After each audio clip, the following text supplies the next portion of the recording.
Okay, hello there again. So we'll go to our topic for today.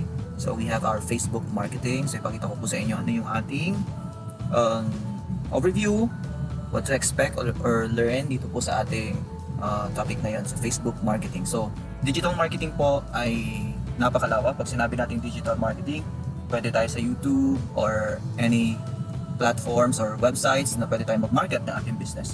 So isa lang po ang Facebook para makapag-market tayo ng ating negosyo. Yan, or ating promotions. Okay, kaya napakalawak nito. So let's just focus dito sa Facebook. Total naman dito talaga tayo magbe-benefit ng marami at makapag-promote talaga ng ating promotions. Okay, so let's start. Yan, ito yung ating overview at ano yung expect po ninyo dito sa akin po ituturo sa inyo. So you can take down notes para matandaan po ninyo from the start, pang mga beginners, para maintindihan nyo mabuti ano ba ang Facebook marketing in particular. Okay, so this is Ryan Baltazar again of your DIGIXTOOLS.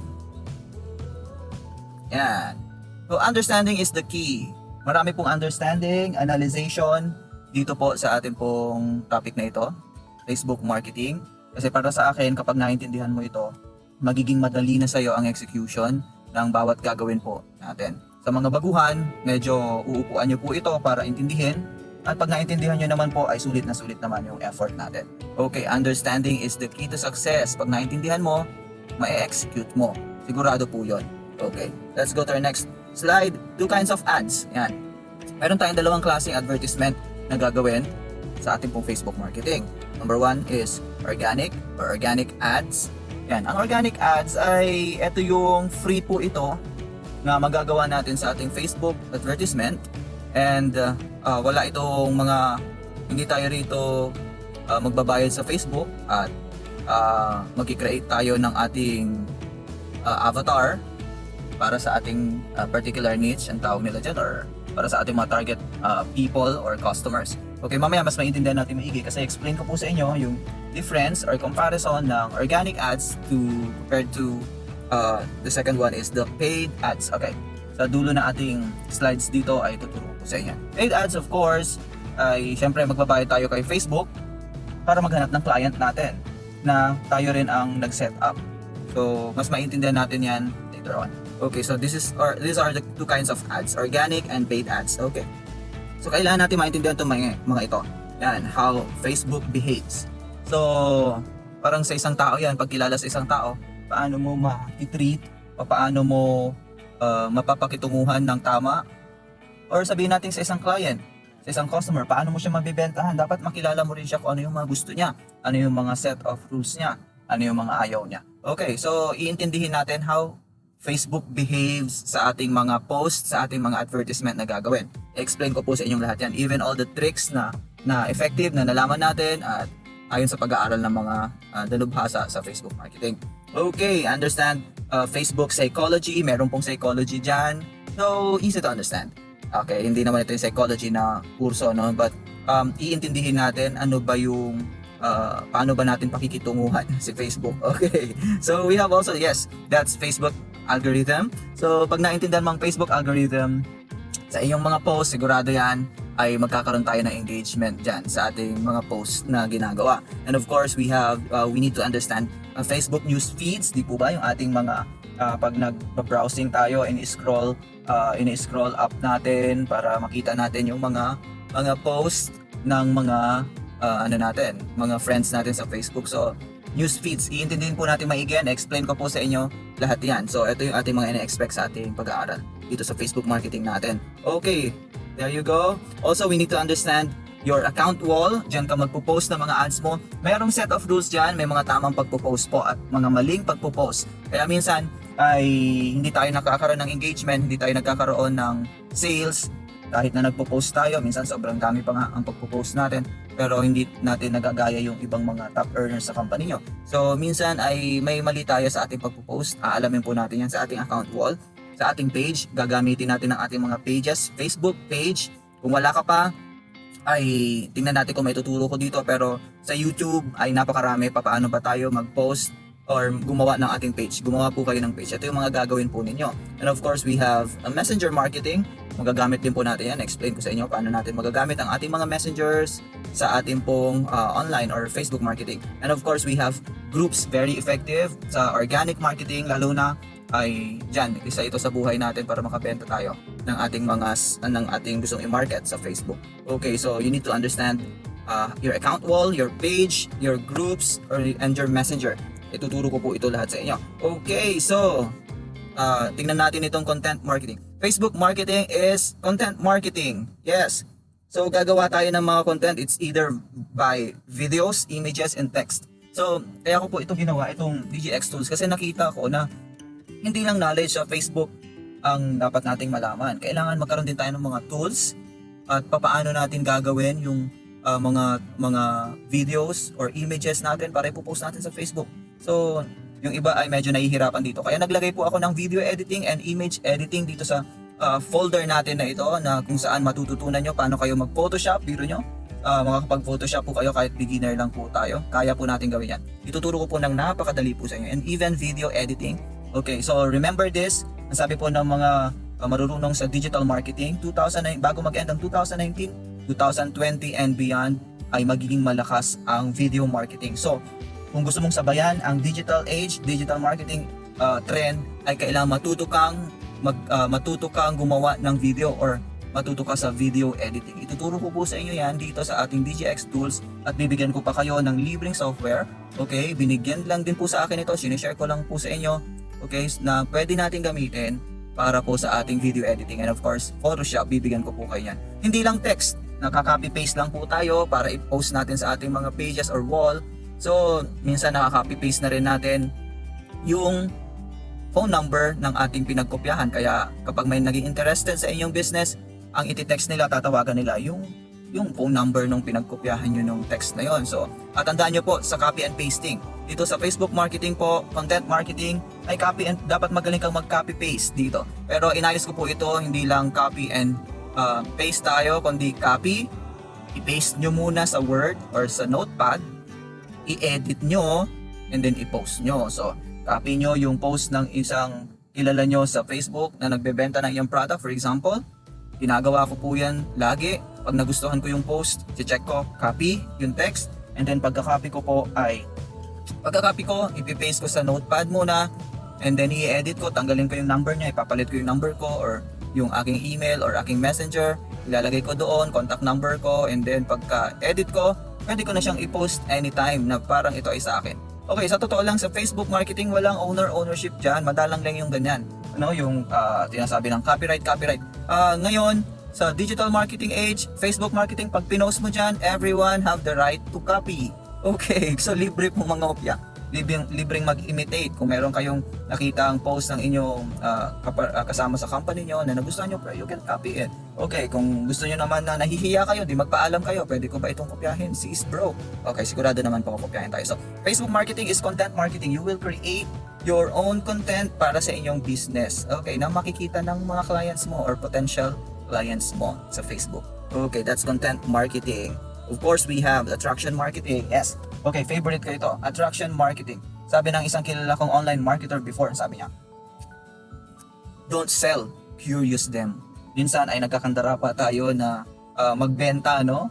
Pinipilit natin sila and naanoy na sila sa atin, naiinis na sila sa atin. Don't sell, curious them. Huwag mong pilitin kung ayaw. Okay, ganito ang gagawin natin sa Facebook marketing natin. I-attract natin sila sa ating mga posts. Iko-curious natin sila. Ano ba itong mga pinopost ni bro, ni sis? Ano ba ito? Oh, may mga gumaling. Wow, ang ganda namang condominium nito. So, pakitaan mo sila ng isang post mo na maku-curious sila, ma-attract sila. Okay? Parang ganito yan. Hindi po eksakto, pero parang hypnotism yan. Hindi po ito hypnotism, gamit ko lang example. Yung parang every time na makita nila yung post mo, regularly, ay para silang nai-hypnotize. Parang naikukonvince mo na rin sila. Okay, tandaan natin, meron tayong subconscious mind. Okay? Lahat ng nakikita natin, nire-record ng brain natin.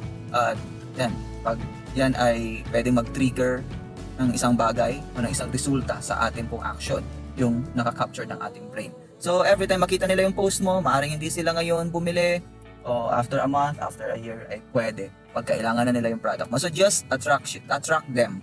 So it's attraction marketing. So sa ating business na ito, sa ating Facebook marketing, okay, of course, kaya mo pinapakinggan itong tutorial na ito kasi nasa Facebook marketing ka. Okay, so sa ating pong business na ito, ang gagawin natin dito, marami ay more on educational or educating other people. So just educate and give them ideas, give them learning, okay, give them picture, give them videos or information na makakatulong sa kanila hanggang sa dumating yung time ay magkaroon sila ng interest sa yung offer, and then there you go, attraction marketing. So, isang bagay yon, mas tututukan natin yan dito sa ating pag-aaral, sa ating tutorial na ito. Okay, don't sell, curious them. Okay, ano ba ang dahilan na sila, ang mga tao pupunta sa'yo, samantalang napakarami ang gumagawa o nagbebenta ng product mo? Okay, so merong competition. Kaya dapat ang content mo ay makakapag-attract sa iyong mga clients and future clients. Okay, we have psychology marketing. Okay, so psychology marketing, nandyan ang Facebook, kailangan maintindihan to, your audience, yourself. Facebook, merong siyang psychology, how he thinks, how he behaves, na kailangan natin maintindihan. And of course, our audience. Kailan ba active ang audience mo? Kailangan natin maintindihan. Ituturo ko po sa inyo yan. Anong oras ba dapat mag-post? Okay? Ano bang personality na meron itong mga audience mo? Ano ba ang likes and dislikes nila? Mula po nag-start ang Facebook, okay mga kaibigan, mula nag-start ang Facebook, ang isa sa ginagawa na yan, kilalanin po ang mga audience para mag-stay tayo kay Facebook. Kilalang kilala na po tayo ni Facebook. So isa yan sa dapat natin gawin. Kilalanin rin natin ang ating mga future clients or ating magiging clients. Ano ba yung mga post na kakagat sila? Ano ba yung mga post na mag-interact sila, makukuha yung attention nila, maa-attract mo sila. Okay, and of course, their psychology sa iyong sarili. Yan, very simple lang yan, ano? Siyempre, malamang kilala natin ang ating mga sarili. Ano ba yung gusto natin business? Ano ba yung personality mo? Like for example, before ay meron akong pinasok na beauty product. Okay? Ewan ko ba bakit ilang ulit kong binalikan ay hindi ko siya gaanong magawa. Hindi ko siya gaanong mas maumpisahan. Kasi hindi ko nakita ko na hindi ko forte yun. Okay, nakilala ko yung sarili ko. Hindi yun yung aking advocacy. Hindi yung aking forte. Hindi yung aking art. Kaya hindi ko siya maumpisahan. Okay, so there's psychology in Facebook, your audiences and yourself. Kailangan malaman yan. Okay, ito siya. Yan. Pag naintindihan mo ang psychology niyan, ay magiging madali para sa'yo ang pagmamarket online. Okay, so meron ba tayong natutunan? Yan. So eto na tayo. Compare natin organic marketing and paid marketing or ads, advertisement. Yan, sa organic marketing, sabi ko sa inyo kanina, it's free. While the paid advertisement, syempre, from his word itself, ay may bayad po yan. So, very simple. Pupunta tayo dyan sa paid advertisement pagdating ng time. By the way, dito sa ating DIGXTools ay meron tayong mga ebooks na patungkol sa paid ads, ang tawag natin. No? Paano tayo magbabayad kay Facebook at si Facebook ang mag-ahanap ng ating mga client. While sa ating organic marketing, libre lang po ito. Sa organic marketing, magpo-post ka, magma-market ka sa iyong Facebook wall, profile, sa iyong page, sa iyong groups, okay? Or sa wall ng iba, sa page ng iba, sa groups ng iba. Sama na rin natin dyan ang Messenger. While sa paid ads, ay sa page mo yan gagawin. Ang tatrabaho niyan ay yung ginawa mong page. Okay, so matututunan natin yan pag nag-paid ads na po tayo. Organic po ay broad yung target, malawak po yung target ng organic. Okay, while sa paid ads, specific. Mga kaibigan, mas magandang specific talaga. Kaya medyo may effort ng konti sa paid ads. Maglalabas talaga tayo ng pera dito, pero sigurado na mababawi rin natin yan. Okay, darating tayo dyan. So, sa organic, napakalawak ng iyong, ng iyong target, and sa paid ads ay specific. So, meron po tayo dyang tinatawag nating, aralin natin yung insight sa paid ads, and then itatarget natin yung mga tao na gusto nating pagpakitaan or pagpromotan ng ating business. Okay, that's paid ads. And then, sa organic, of course, manual po yan. Magpo-post tayo manually sa wall, sa pages, sa groups, sa messenger. Magmamarket tayo. Regular natin yung gagawin. May plano tayong gagawin dyan. Tuturo ko rin po sa inyo yan dito. by detail, okay, and sa paid ads naman, automated. Babayaran mo si Facebook, siya maghanap sa'yo ng iyong clients. And then, yan, ipakita mo itong post ko na ito sa loob ng 3 araw, 5 araw, 1 araw, 1 linggo. Pwede mo pong budgetan yan, lagyan ng budget. Automated na nagpo-post, isi-set up mo siya.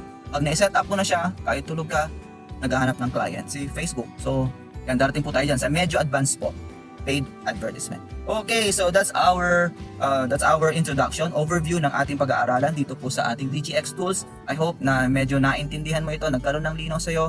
Kung hindi pa gaano ay balikan mo lang itong video. Anytime pwede mo po itong i-access. So God bless everyone. See you on our next video. Panoorin nyo po yung mga susunod pa para lalo nating maintindihan paano tayo magpa-market. So yung susunod ay paano ba tayo magpo-post, okay, sa ating pong sa organic. Sa organic po muna tayo, paano tayo magpo-post, paano tayo magma-market sa ating organic. Intindihin po natin mabuti ang Facebook marketing. Pag naintindihan po natin, sigurado magiging madali sa atin ang pagninegosyo o pagpo-promote sa Facebook. Okay, goodbye!